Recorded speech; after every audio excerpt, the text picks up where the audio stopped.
Hello everybody, I'm Scott Poynton and welcome to another Cooee podcast. I recently travelled to the US Southeast where I met with forest industry people who work for or who are linked to TFT member Enviva. Enviva is the world's largest manufacturer of wood pellets. It's not without controversy. NGOs are concerned for the biodiversity of the southeastern forests, one of the world's major wood baskets. NGOs often paint brands like Enviva as villains, and yet the people who work for those brands are, from my experience, just like you and me, and more often than not, just like the people who work for the NGOs. They have the same hopes, the same aspirations, and often even the same fears. There is a rich potential for common ground and common understanding if we could just sit down and listen to each other. In this podcast, we hear from Aaron Boyd, an outdoorsman in search of success and constant improvement.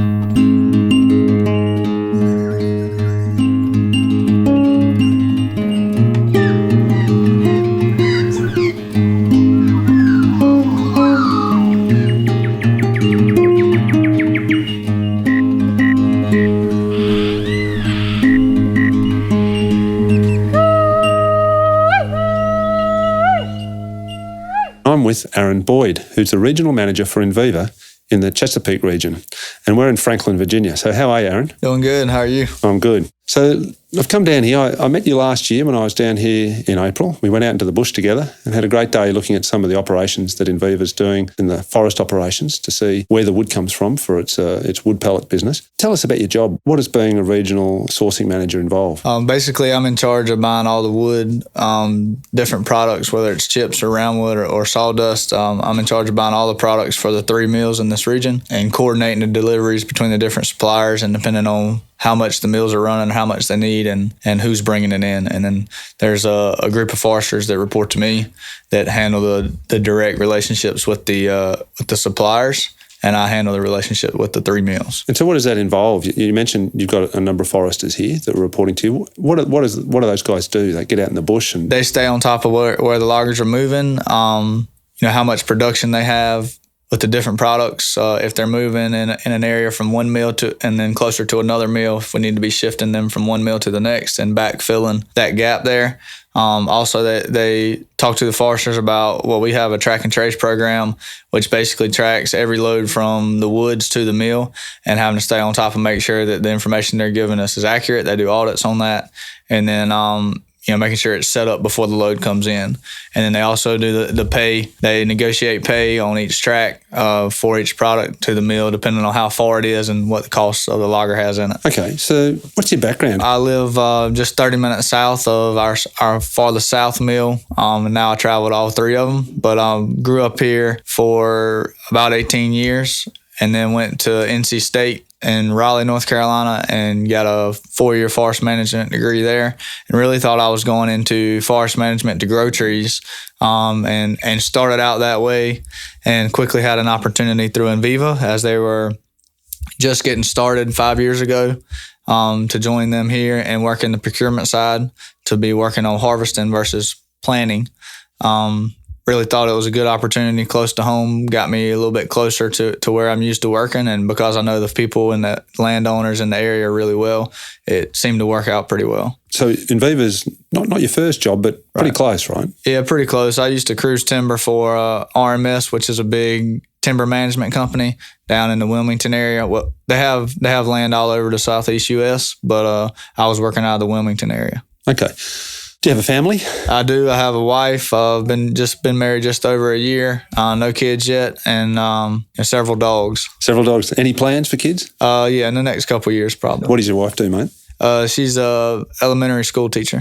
Okay, so last time when I was here in April, you told me about your love for being in the forests. What do you do in your spare time? Anything I can outside. I don't like to be cooped up inside. I do a lot of hunting, different species, do a lot of fishing, love to go offshore fishing, inland fishing as well. Try to go out west to the Rocky Mountains once a year to go snowboarding in the backcountry. Really enjoy anything that gets us outside. I recently bought some kayaks. Me and some of my buddies started hunting out of the kayaks, and then in the summertime when the weather's nice, just floating down the rivers. Yeah, so basically I like to do anything that has to do with the water or being in the woods. Here we are in the office here. Do you get enough time out in the bush? I mean, when you started your forestry career, I know we went out in the bush with you, but you're stuck in the office a bit now, or? Yeah, I am now a lot more. My first job, I was out there. I was never in the office. I was always in the woods. Then my first job here, it was about 50-50. Working with the loggers and walking tracks, doing audits. And then now I spend a lot more of my work day in the office, but the new position I've got helps free up some of the other folks. So instead of having 3 or 4 or 5 folks in the office, now it's just one. So it makes the team more efficient. Okay. What inspires you? What gets you out of bed in the morning? Just being successful, I guess. People around me being successful, the company I work for, me, my wife personally being successful, and making enough money to have free time to do things we enjoy to do, like I said, boating and fishing, hunting, anything that gets us out. Get outside. Your wife likes being outside too? Yeah, she does. She's big into sports, which I didn't mention that. I'm big into football and some sports. American football? American football, yeah. But don't do that as much as we used to. But I guess that's why we get out of bed, to make sure we got a plan to go ahead. You talked about success. What does success look like? Just being comfortable in your life? Moving forward, continuous improvement on whatever you're working on. And, nobody likes to be disappointed. So trying to make sure that doesn't happen. You active in the community? Yeah, I started off in the volunteer fire department. Before I went to college, once I was gone for 4 years, I got out. I haven't gotten back into that yet, just because I'm not locally in the area as much as I used to be. Coach some little kids' baseball teams, stuff like that. Can you tell me the one thing that's given you the most joy in your life? Probably the same thing, just, getting up, going outside and being successful at work, and anything that I put my mind to, I like to, achieve success. But it's always good to do that. But the next thing would be relaxing, being outside, whether it's, just sitting in the woods and seeing what's going on, or enjoying time with friends. It's always good to be around friends. What about your greatest disappointment? Is there anything you can look back and say, oh, that was bad? Or nothing stands out that's way worse than any others, but I'm sure there's several. That's a hard question. Yeah, it's hard. Any life-changing thing that happened to you where you thought, I don't want to go down that path? Or probably the only thing that really stands out to me is probably relates to my dad, and might not be my disappointment, and I don't think it disappoints him, but he built his own insurance company from the ground up, and I guess the plan was to hand it off to me or one of my sisters, and my sisters have moved off, and I'm the local, and I guess he felt like I would step right into his shoes, and being around it and growing up in it wasn't exactly what I wanted to do every day. And I love being outside and love being in the operations that I've learned here at the plant, and it wasn't something I wanted to take on. So, I think he's very proud of what I do, and he's not disappointed in that. But he did. I guess he built his own company from the ground up, expected me to take it over, and I didn't. So if anything, it's probably not doing what he wanted. But like I said, I think he's definitely still proud of me for what I do. It's just, it wouldn't be my disappointment, I guess. He's set up an insurance company, something indoors. You've right. gone out into the outdoors. I mean, where do you think that came from? Just from your local area that you lived, or? Probably a lot from my mom. Her family was a farming family. My dad doesn't do any hunting. He does fish, but he never really been hunting. My mom is always the one who got me into that. It's just kind of odd, but probably just her side of the family. It's more in my blood, I guess, to get outside and enjoy it. And where I grew up, there's no playgrounds, there's no neighborhoods. Everything's outside by yourself, walking through the woods, and I enjoyed that, so I wanted to follow it. Well, it sounds like you've got a perfect job for your life, really, for what you'd like. Yeah, I definitely enjoy what I'm doing.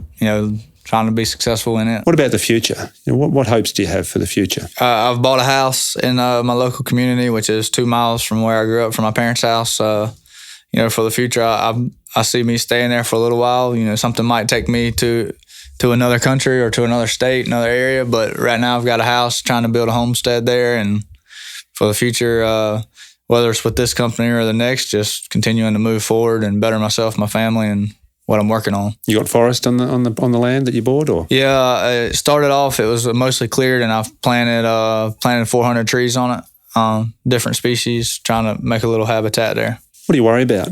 Do you think about those things, or you just keep going forward in a positive way? Yeah, try to be positive.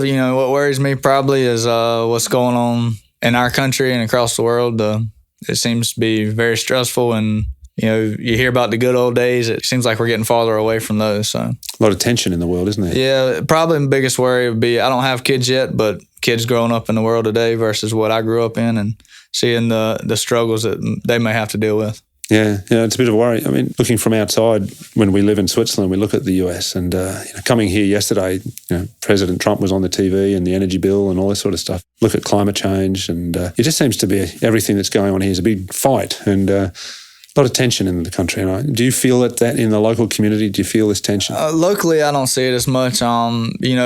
Whether it's race or different wealths or different points of view, in my local community, I don't see that issues. If it is, it's not spoken of and everybody gets along, which I really enjoy, where I'm from in a small town, having to deal with that one. But when you go outside and go in different areas, it's much more noticeable. How old are you, mate? 26. 26. So you've probably got another 40 years at least to work ahead of you. When the day finally comes where you hang up your boots, and what do you think you'll do? Hope to have a house on the water somewhere, and probably sit back, drink beer, and do some fishing. And take the kids and the grandkids out fishing and hunting. Yeah. My parents, they're at the age they're retiring, and they do a lot of traveling, and I like to travel as well, but there's so much close to home that's enjoyable. It's probably do some traveling, but mostly just have a house somewhere I can enjoy something off the back porch. Come and visit us in Switzerland. Yeah, I'd like to. A lot of mountains there for snowboarding. Oh yeah, that's one of my goals, is go to Japan and go to Switzerland and go to do some snowboarding. Open invitation anytime you like. Yeah, appreciate it. Thanks, Aaron. All right, thank you. You've been listening to Aaron Boyd, In Search of Success. Do listen to the other 10 podcasts in this Enviva Forest Industry People series. I'm Scott Poynton. Thanks for listening.